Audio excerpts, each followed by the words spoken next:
Okay, Wildcats, everyone at 1. Can't touch this. Introduction to rational functions. Warm up. Rewrite each fraction in lowest terms.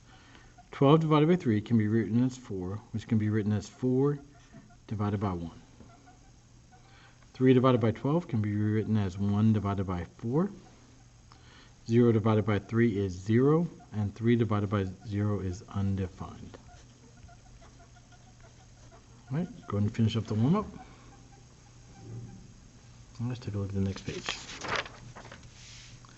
Two integers, both alike in dignity.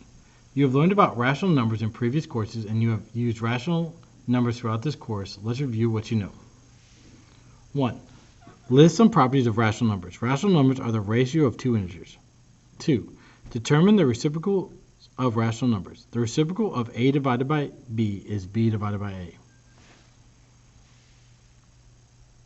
3. Explain what happens when the denominator of a rational number is 0. When the denominator of a rational number is 0, its value is undefined. 4. Write a definition of a rational number. A rational number is any number that can be written as a ratio of two integers, a divided by b, such that b does not equal 0. All right, let's take a look at the next page.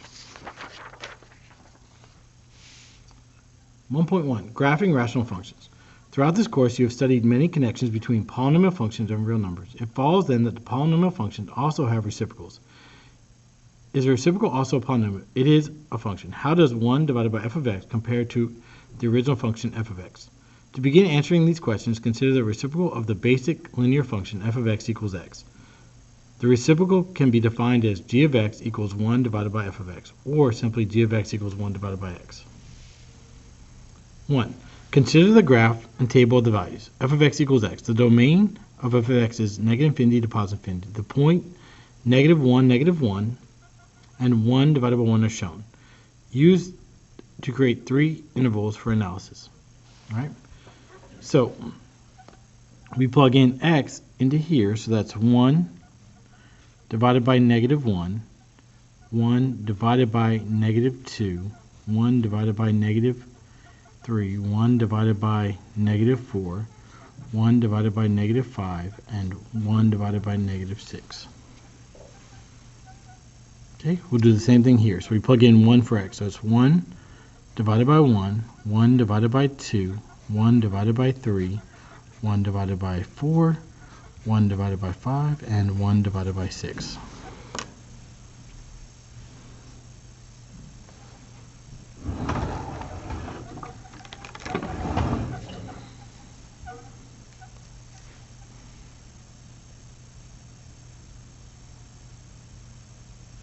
The corresponding graph of g of x equals 1 divided by x is this.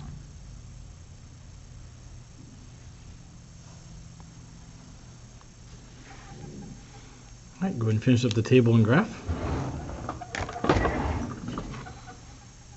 And then go ahead and mark out the remainder of the page. All right, let's take a look at the next page. Go ahead and mark out this page. Go ahead and mark out number 2. Let's take a look at number 3. Analyze the key characteristics of g of x equals 1 divided by x. Does the graph ever intersect the horizontal line y equals 0? The graph will never intersect the line y equals 0. B. Does the graph ever intersect the vertical line x equals 0? Explain your reasoning in terms of the graph, table, and equation. The graph will never intersect the line x equals 0. C. Describe the domain and range of g of x. The domain is from -infinity to 0, or from 0 to infinity. The range is from -infinity to 0, or from 0 to infinity. All right, let's take a look at the next page. Previously, you have represented the domain and range of functions using words inequalities of interval notation. You can also use set notation to represent these characteristics of functions. All right, take a moment to read the worked example.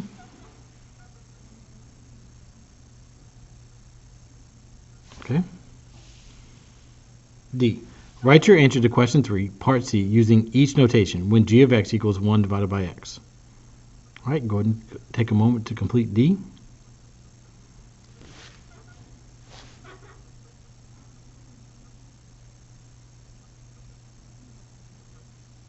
All right, let's take a look at the next page.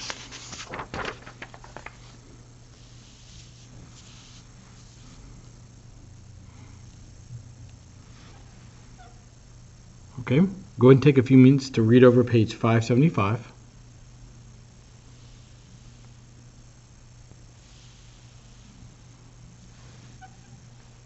All right, let's take a look at the next page. Go ahead and mark out this page. Let's take a look at activity 1.2, modeling a situation with a rational function. Suppose you want to purchase a new laptop with the cost of $2,200. Complete the table to show the amount of time it would take to save $2,200 for different weekly savings amounts. All right, take a moment to complete the table.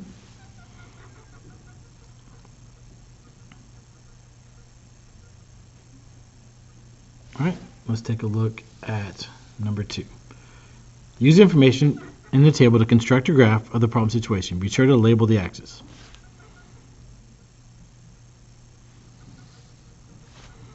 Okay, let's go ahead and complete the graph. So when the savings is $10, we graph the point 220. When the weekly savings is $20, we graph 110. When the weekly savings is $40, we graph 55.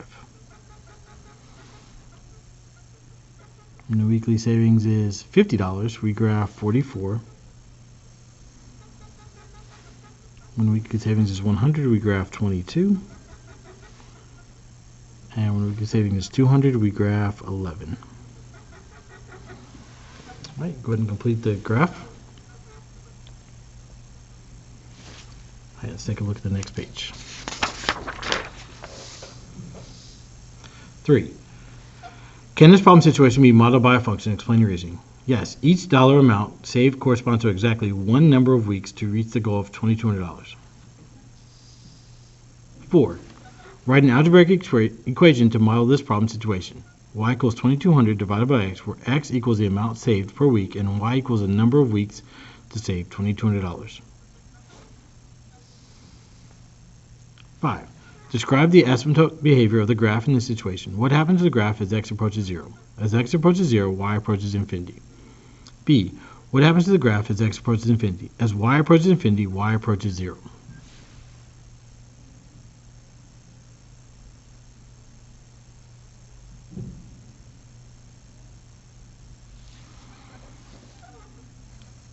Sorry, slight typo. X approaches 0.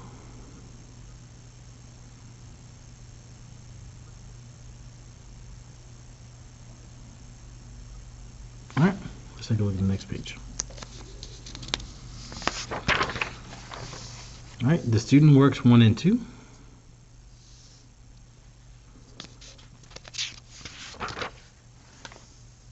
The student works 1A, 1B, and 1C.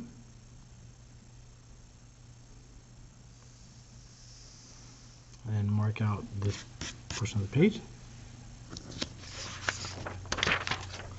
And then mark out this page. Go ahead and finish up your notes, start working on your assignment, and have a wonderful Wildcat day.